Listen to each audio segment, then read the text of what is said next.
Charleston White did not hold back when it came to Ant Jefe and the gang politics. His friends shouldn't. When we sit on these podcasts and we really promote and adhere to the codes. Wasn't nobody sad when Crip Mac got his ass DP'd. I played sad. The trolling, I went online and played like I was crying. Man, y'all better do it like that. But I was playing like a mother.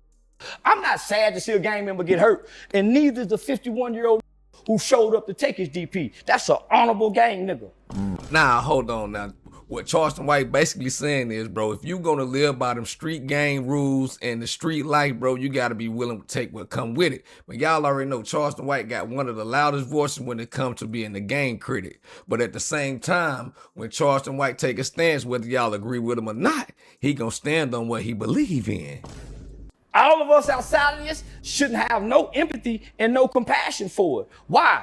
He showed up to live it and die by it. That's honorable. That's honorable. He chose this life. He walked it to the graveyard. You know, I got to respect that. Why? Because when I watched. Although Charleston White say that he has respect for the people that claims the gang and stand on the principles that's led in the gang, but I think we all figure out what Charleston White trying to get to when he speaks on this. He's really saying that civilians and things like that shouldn't feel no type of sympathy for the gang rules and the gang cultures that they live by. And you already know that this conversation gonna have some people divided. You're gonna have some people that agree with Charleston White, and you're gonna have some people that try to overly simplify that situation. Here's where it get interesting, because he is sitting down with Adam 22 and they is discussing the Ant Jefe situation. And y'all know what happened with him. Well, they also get to talking and they get into, you know what I'm saying, a deep conversation about the gang culture. Sitting up there with Adam 22 in that conversation, you know how people gonna feel about that, man. But make sure y'all tune in. We gonna hit that like, comment, subscribe, hit that hype button to get this video into the algorithm as we chop into the live conversation. No Jumper has officially entered into a new territory in our history. We now have an accused murderer as a podcast host. I mean, it doesn't seem like he's going to be podcasting for quite some time, but Ant Jefe was just recently accused of taking a man's life. And the situation we're now looking at is that it may have occurred in a DP on a 51-year-old guy from the same gang, the 8 Trey Crips, that he claims, allegedly. That's what the cops are alleging, not I. I used to hang out at St. Andrews Park. Yeah, I used to see some shit over there. Some shit I had never thought I would ever see in life.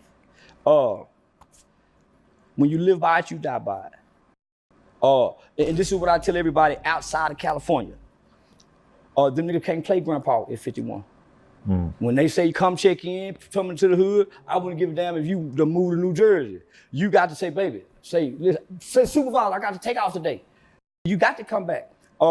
That's what make them niggas real Crips and Bloods. If you ain't getting DP'd at 51 and 60 something, you ain't no real nigga. You ain't no real gang member. Because real gang members, this is what happened to them. He died in honor. He died with honor. Living by the codes and the rules and the ethics that they live and die by. Who crying other than his kids and his mama? I have actually seen his kids and mother crying about it on Instagram. They are out there in the world. So that's what I'm saying. They are the only ones who really have real hurt. Well, I mean, his friends. His friends shouldn't. When we sit on these podcasts and we really promote and adhere to the codes. Wasn't nobody sad when Crip Mac got his ass DP'd. I played sad. The trolling, I went online and played like I was crying. Man, y'all better do it like that. But I was playing like a mother. I'm not sad to see a gang member get hurt, and neither is the 51-year-old who showed up to take his DP. That's an honorable gang nigga. I mean, it's pretty crazy. I feel like that's crazy though, man, at 51, but that's what Charleston White's saying, bro. That is the California lifestyle, bro. If a motherfucker is going to get a DP at the age of 51, they take that serious. So any of y'all out there who ever thought about joining the Cali gangs, bro, leave it alone. It's not for the weak. Can't be weak out there doing nothing like that, boy. Let's get back into it though. Y'all hit that like, subscribe if you're new, man. Hype this thing up. Like when Crip Mac got DP'd, I think we all respected it in a way because he did something that they were upset about, so they beat the fuck out of him. He showed up, and that was it. And he was able to move forward after that. Nobody's supposed to die in a DP, right? They are. I've never heard of this. One blow to the head can kill anybody. For sure, but you would think that your own homie, you're not going to beat him that bad. Because when you hit for me with your power and your strength, with whatever trauma and anger, why you hit me with these kind of blows? Because if you really love me, just think if we was parents and we tell our kids, say, come on, boys, get over there. Y'all kick your brother ass. If you love me, you gonna do me like this? You love me, but you gonna do me like this. When I fall to the ground, y'all gonna stomp me and kick me, my nigga. So, who wrong? Nobody. This is their life and their rules. They've been doing this shit over 50 years now. His family and them been hurting and pleading for this since he first got in. All of us outside of this shouldn't have no empathy and no compassion for it. Why? He showed up to live it and die by it. That's honorable. That's honorable. He chose this life. He walked into the graveyard. You know, I got to respect that. Why? Because when I watched John Gotti's movie, when he died, and John Gotti Jr. This is how I met Melvin Farmer through this speaking engagement. John Gotti Jr. was going to federal trial. He kept beating the feds, and they kept coming back charging him. The last time they felt like they couldn't beat him, he said, Dad, I'm finna take a plea. His daddy said, no, we don't take pleas. You done took over the family. His daddy was saying, no. He was the only mafia leader who wanted his son to replace him. Mm-hmm. John Gotti on his deathbed, when the Catholic priest walked in and get ready to speak over, he rose up and told him, get the out of here. He walked into the graveyard. My old pops, Weasel, text. That's a fact. All that he just said about John Gotti is true. Bro, he was a La Costa Nostra to the death, boy, Omerta to the death.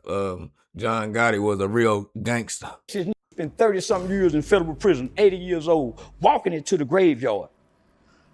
We ain't real if we don't walk into the graveyard. Okay. Because the gangsters before you put the suit on and didn't reform and transform when they got hard and they got old. Look at Fillmore Slim. Fillmore Slim say can still knock a bitch. He damn near 100. How you put the suit on, still hiding cuz, blood, pyru, but then took the suit on, but still talk the talk like you walk the walk. Change your tone if you ain't wearing the suit. That's all I'm saying. He still wore the suit at 51. No logical man at 51 years old for to take blows to the head from nobody, except a nigga that's really walking it. But you know what they would have done if he said he wanted to leave the gang? Well, they would have whooped his ass the same way that happened here, apparently, right? Not if he left and disappeared, but he don't have the means and the resources. Yeah, most people aren't going to be able to do But every old nigga I've met from California, I spent time in a home. I came to California like on a research mission. There's no way I knew nobody here.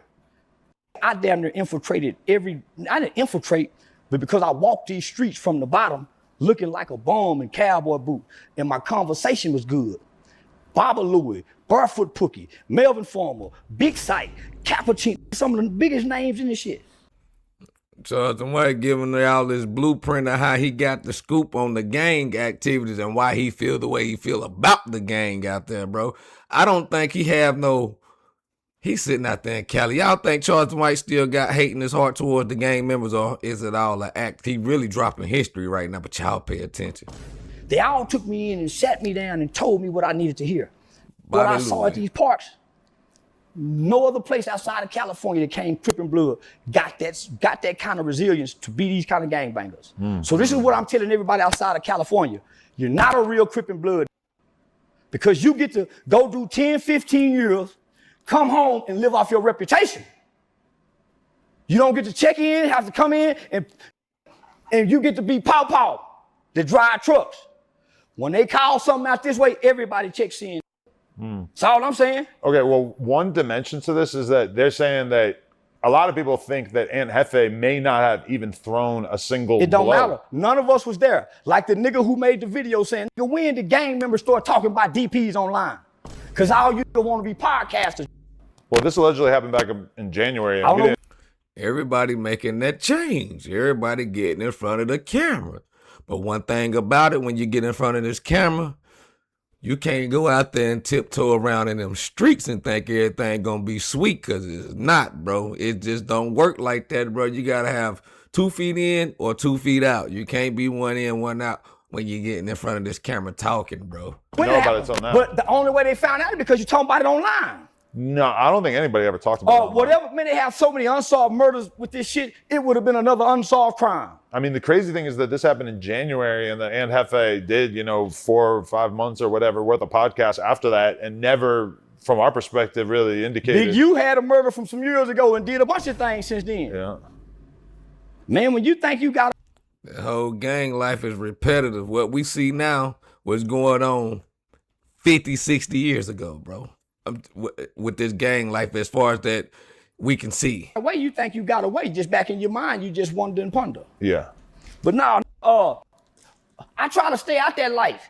I don't understand it. But you have to honor any man that stand on what they talk on and live on. Well, what if you found out that the reason why he was getting DP'd was not honorable? Which don't matter. I don't know, but you can think of some pretty bad things that might result in what Crip man got DP'd for wasn't honorable. But he got DP'd for Facebook posts when he was in high school. What most niggas get DP'd for is not honorable. It's another feeling some kind of way secretly about another nigga. These are not honorable men.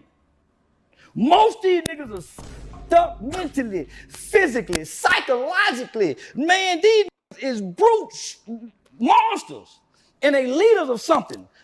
What's crazy though, bro, if you come to think about it, I wouldn't call them monsters, bro, but if you over the age of 40, 35, 40 years old and still hollering out on gang this, on gang that, something ain't right. It's a control factor because you don't never see the leaders get DP. You don't never see the big dog that can really got it and really can give it. They don't get DP. I done seen showed up on some of this shit and be ready to take their DP, and the politics come in because he big with some big old shoulders and his punches like donkey kicks. No, 4, 5 of them niggas don't want to run in there. Well, Ant Jefe was like 5'9", 260 pounds. Like, he was a fucking little tank of a man. And I bet that 51-year-old nigga was a mid-sized nigga, because one thing I know about the gang world and the street world, it ain't never fair. It ain't never even playing field. And you never see two vipers get in the pit. Why? Because somebody's reputation go lose. Whenever you see two big bad motherfuckers on the yard and everybody be wishing that they hit and get into it, one of them avoids the other one. You never see two vipers get in the pit, whether that's basket, whether that's boxing. Last time you seen two vipers get in the pit was Ali and Frazier, or Hearns and Ray Leonard. These new niggas, you don't never see two bad motherfuckers, but to see who the baddest. Politics kick in. Tax Stone, when a lion meet a lion, somebody dying. That's what I'm saying. And niggas don't want to die. They don't want to see if that motherfucking river really flow with milk and honey, and if them streets really paved in gold. They don't want to see if they not like the other Muslims that'll blow themselves up and see if it's 41 virgins waiting on them. So that's why I say I think everybody playing. But that's an honorable man that went there to get it. But is Ant Jefe honorable? Let me finish. I'm just about to say that. Okay. The dishonorable niggas was the ones that beat him to death, and they say we love our hood. The honorable man was the nigga who showed up. I remember one time, homie, I got a call in the middle of the night from an OG out the prison system. Say, man, you need to come down here. He was my OG of a rolling 60. He said, say, man, they gonna put a hit out on your brother. I said, man, shit, I ain't got nothing to do with that. Me and my mama gonna be hurt if y'all kill that nigga. Charleston White was a rolling 60 crib. My brother showed up. Say, nigga, what's up? What y'all gonna do? When my brother got to the back, they say my brother pulled up on all of them and said, come on, let's go and get it. He showed up for it. He showed up for it. Come on, let's go and get it out the way. And they could have killed him. And I told my to say, homie, y'all kill my brother, homie, my mom gonna be fucked up, bro. I can't get in there. I got a son. Mom live that life and got him left. Did I want? No, I would have been hurt had they killed my brother. But when you live that shit, live it. Don't get old. Yeah, nigga. I salute Jeff Fort, not because of things that he's done. He's an old man whose mind still stuck back when he was a young boy. So when he called home and talked to people, they get on the phone and they give Jeff Fort all this admiration. And the admiration that he get, say, what's up, big homie? What's up, school? What's up, chief? And he take it in because he in the hole. And guess what? They write his ass up in the Fed and keep him in that dungeon. Larry Hoover about to go home because he denounced it publicly. Don't call and tell me shit about that shit. But because Jeff Fort, that love, homie. Yeah. So now, nigga, it's only two ways in this. Nigga, why you trying to find an escape route? Why you trying to find an escape route now? Big U ain't looking for no escape route. Big U's son died. Big U ain't looking for no escape route. Walk it on through, nigga. That's all I'm saying. I wasn't that. I feel what he's saying about Big U ain't looking for no escape route, but he won't up out that motherfucker. Trust me. Tough and bad. Wow, I was a little boy playing outside, some shit I done seen on a movie. And I never became a gang member in the free world. I never in my life seen a Crip or a Blood outside of colors until I went into the boys' home and seen Lil Rank. I was fascinated with the camaraderie in the boys' home because who didn't have soap, because to give his boy some soap. We didn't know how treacherous was until the nigga went to the penitentiary and started realizing the weakest one who can't fight get even though he on the sick, huh? It's stories about this shit. I used to read it. It used to be a rolling 60. Nigga used to rape every rolling 60 it was in prison. Till he had to kill him. They can't tell me nothing. There's documentation and history on this shit. This shit ain't honorable. Ask Nip. Ask Black Sam. Black Sam so goddamn angry. So the honorable nigga, the nigga who showed up to meet death. I don't want to be a coward like the rest of these. I would like to be like that 51-year-old. If it's my time, I show up. That's why if a nigga book me, I show up. I told her, I don't know if I get booked for a killing, but you better be there. I gave her the address. We're going to get killed together. And I'm dead serious. I was in Philly. I was in Philly by myself. I done this Gilly son, the Oshino. I advertise my show. Not that I think I'm bad, but though I walk through the valley of the shadow of death, I shall fear no evil. I've been speaking against evil. See how evil that is, man? Mama and daddy crying. The hood ain't got no treasury. I used to hang with the Latin Kings in Fort Worth when I used to do youth outreach. They was my youth outreach group. And I used to go to their funerals. And I used to watch the Latin Kings have a treasure where they can go to and get a family or something. Crips and Bloods ain't got no treasure. A treasure where we putting something in the pot.